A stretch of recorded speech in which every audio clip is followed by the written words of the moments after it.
Hello everyone, welcome to the YouTube channel. इस video में हम कवर कर रहे हैं क्लास 9 साइंस का chapter 1 matter in our surroundings और उसकी इन बिटवीन एक्सरसाइज पेज 6 के क्वेश्चंस। तो क्वेश्चन नंबर 1 हमारे पास है, arrange the following in order of increasing density: air, exhaust from chimneys, Honey, water, chalk, cotton and iron. तो सबसे पहले ये रूल याद रखो, जिसमें पार्टिकल ज़्यादा क्लोजली पैक्ड होते हैं उसकी डेंसिटी ज़्यादा होती है। तो गैसेस की डेंसिटी सबसे कम होती है और उसमें भी एयर सबसे लाइट होती है। फिर उसके बाद एग्जॉस्ट फ्रॉम चिमनीज थोड़ा ज़्यादा डेंस होता है क्योंकि उसमें स्मोक पार्टिकल्स भी होते हैं। तो इसलिए इंक्रीजिंग ऑर्डर में एयर सबसे पहले आती है, देन उसके बाद एग्जॉस्ट फ्रॉम चिमनीज आती है। फिर उसके बाद कॉटन एक सॉलिड है, लेकिन इसमें फाइबर्स के बीच एयर ट्रैप्ड होती है, इसलिए इसकी डेंसिटी भी कम होती है, तो ये थर्ड नंबर पे आ जाती है। देन उसके बाद वाटर कॉटन से ज़्यादा डेंस होता है, इसलिए वो फोर्थ नंबर पे आ जाता है। देन हनी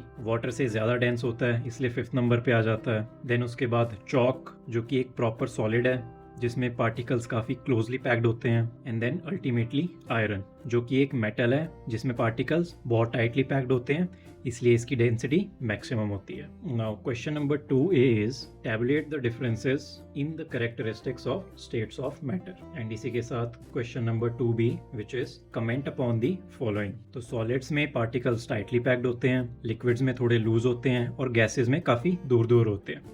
इसी वजह से तीनों स्टेट्स की प्रॉपर्टीज अलग अलग होती हैं। एंड इस टेबल में सभी प्रॉपर्टीज लिखी हुई हैं, देन उनके बीच के सारे डिफरेंसेस। तो in terms of shape, solids की शेप फिक्स्ड होती है, लिक्विड्स की शेप फिक्स्ड नहीं होती है, एंड इवन गैसेस की भी शेप फिक्स्ड नहीं होती है। देन वॉल्यूम, सॉलिड्स की फिक्स्ड होती है, लिक्विड्स की भी फिक्स्ड होती है और गैसेस की फिक्स्ड नहीं होती है। देन रिजिडिटी में सॉलिड्स बहुत रिजिड होते हैं and liquid and gases they both are not rigid. Then incompressibility solids में ऑलमोस्ट नेग्लिजिबल होती है, देन लिक्विड्स में ये स्लाइटली कंप्रेसिबल होती है, फिर बहुत स्मॉल होती है, एंड गैसेस में कंप्रेसिबिलिटी बहुत हाई होती है। देन फ्लूइडिटी, तो solids can not flow, then liquid flow कर सकते हैं और गैसेस तो बहुत ही इजीली फ्लो कर सकती है। देन इंटर पार्टिकल स्पेस, क्योंकि सॉलिड्स में पार्टिकल्स बहुत टाइटली पैक्ड होते हैं इसलिए ये बहुत स्मॉल होती है।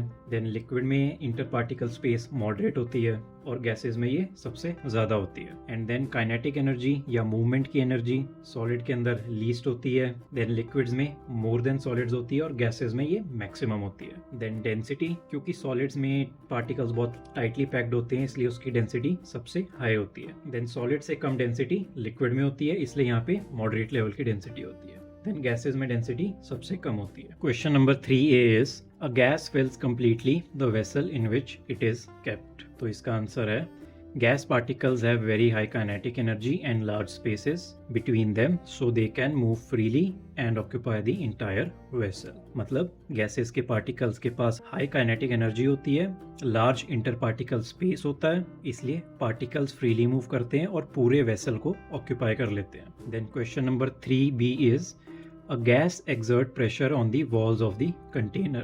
इसका आंसर है, gas particles continuously collide with the walls of the container, hence exerting pressure.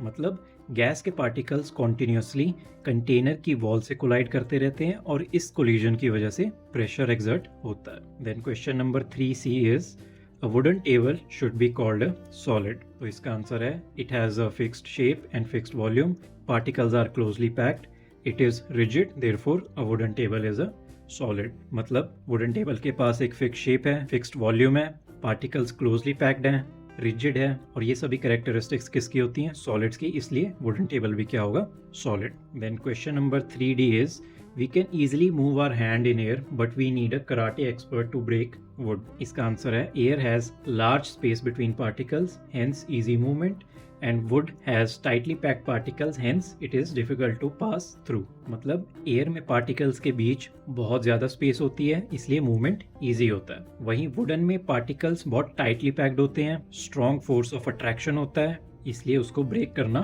मुश्किल होता है। Question number 4 is liquids generally have lower density as compared to solids, but you must have observed that ice floats on water. Find out why। तो इसका simple सा answer है, ice floats on water because ice has lower density than water। तो जब water freeze हो जाता है तो वाटर मॉलिक्यूल्स एक ओपन केज लाइक स्ट्रक्चर बना लेते हैं जिससे आइस का वॉल्यूम बढ़ जाता है और अल्टीमेटली डेंसिटी कम हो जाती है। और डेंसिटी कम होने से आइस वाटर से लाइटर हो जाती है और वाटर पे फ्लोट करने लगती है। तो ये था पेज नंबर 6 पे सभी इन बिटवीन क्वेश्चंस का डिटेल्ड कवरेज। अगर आपको वीडियो यूजफुल लगा हो तो लाइक ज़रूर करें एंड सब्सक्राइब करना ना भूलें। Thank you.